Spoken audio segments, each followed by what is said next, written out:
And it's time for another Fandom Speedpaint. So, this time I have a shocking double feature for you for a new franchise, Digimon. It's really making a resurgence in recent years, and I had some ideas for originals. So today I'm giving you the first two of them up from baby level to child level. The adult, perfect, and ultimate levels will be reserved for later videos as they're much more complex designs. So to begin, we have Nekomon and Manekomon, evolving from a basic Botamon. The design fit too much to not use them. Every weeb knows what a Neko is, so I don't have to cover that.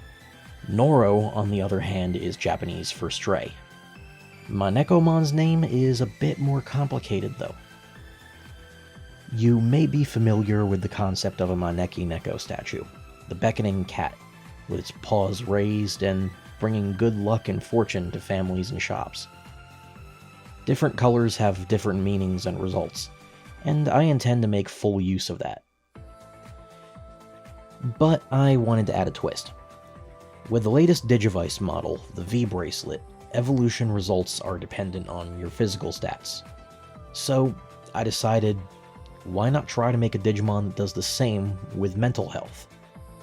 So I shortened Maneki Neko to Maneko, which is even more fitting when just Ma means empty.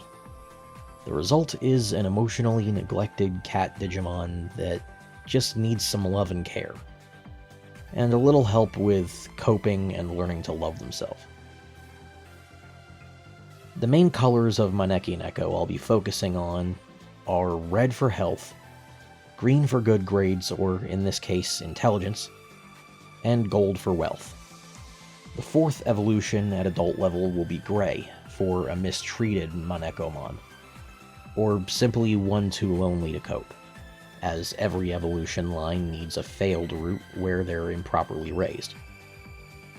The most popular Maneki Neko color is a tricolored breed best known as a calico, which is best represented by the final evolutions in this one's line. White and black are also common and popular, but as they represent purity and protection from evil, I'm saving those for accent colors at perfect and ultimate levels.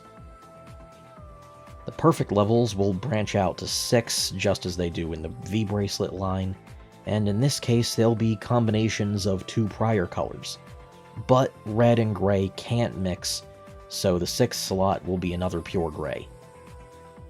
And I think I'll surprise you with what I have in mind for the ultimate levels. Of course, you can see all 4 of the main colors in Manekomon's design, and overall I'm quite happy with the results. Its attacks are also influenced by how it's raised, developing specialties in 4 separate moves depending on what evolutions they're most adapted for. So obviously you can't develop skills in both the gray attack and red attack in the same Manekomon.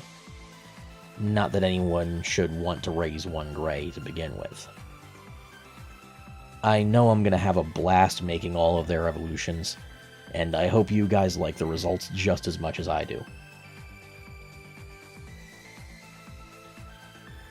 Next, we have a villainous Digimon design, and it's an artificial monstrosity made by the culmination of data on some of humanity's greatest mistakes, failures, and atrocities. A Digimon built entirely on the history of nuclear conquest. Being artificial, it doesn't hatch. It's simply made into its base level, a Quarkmon. Quarks are the basic building blocks of an atom, necessary in creating both protons and neutrons, a perfect starting point for a Digimon based on nuclear technology. Its design is simple, but all baby Digimon are. The second baby level is Genshimon, Japanese for atom, of course. It's the logical next step, but I knew as an evil artificial Digimon, I just had to do something to make it unnerving. The perfect choice, of course, would be bugged out, slightly walled eyes, and the most critical feature of evil baby Digimon, hands. The hands, of course, are its electrons, and much of its attacks are small shocks made of these. And then we reach the experimental stages with its child level, Kakubunretsumon. Obviously, this is its Japanese name. In English, it would be Fishamon. Its head is, of course, representative of a splitting atom, with one horrid eye peeking out from the crack. The radiation pouring out from its head is channeled through several experimental robotic parts, meant to channel and control that power, giving it a vaguely humanoid shape with a few solid parts. This includes a left arm based largely after a Megadramon's, but smaller and not quite as dangerous. This cannon fires beams of radiation, and its claws can be superheated to cleave through most targets like butter. Of course, I'm sure many of you also recognize that its right foot is largely based off of Andromon. A similar design aspect went into coming up with its right shoulder pad.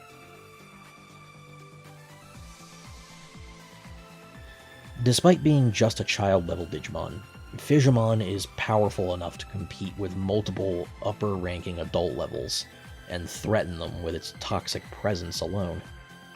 It has too much energy to keep still, but its motions are incomplete and jittery, having very little precision and finesse. Avoiding it is relatively easy, but if it's within 20 meters of you, you're already being irradiated whether it makes contact or not. Worse yet, hitting it only makes that radiation stronger, cracking the atom further. Attempting to fight it is a likely fatal battle of attrition, and shouldn't be attempted unless you're approaching with a powerful ranged strategy, something perfectly equipped against radiation, or using a perfect level or above. If it's that powerful at this form, one can only imagine the horrors to come from its following forms. And I can't wait to make them for you. But that's it for today's Speedpaint submission. I'll have a poll up on my Patreon for the next Fandom Speedpaint, where the options include some of the evolutions for these guys, the remaining original member of Kurotsuchi's Genin squad in my fic Konoha's Fatal Joke, and a multi-form piece for my version of Izuku Midoriya in Henshin Hero Academia. Try to pop in and vote. I could really use the support. For now, this is Envoy of Kairos, signing out, and I'll see you all again soon for another video. Later, guys. Hey, thanks for watching, guys. If you enjoyed the video, then be sure to leave a like, comment, and subscribe.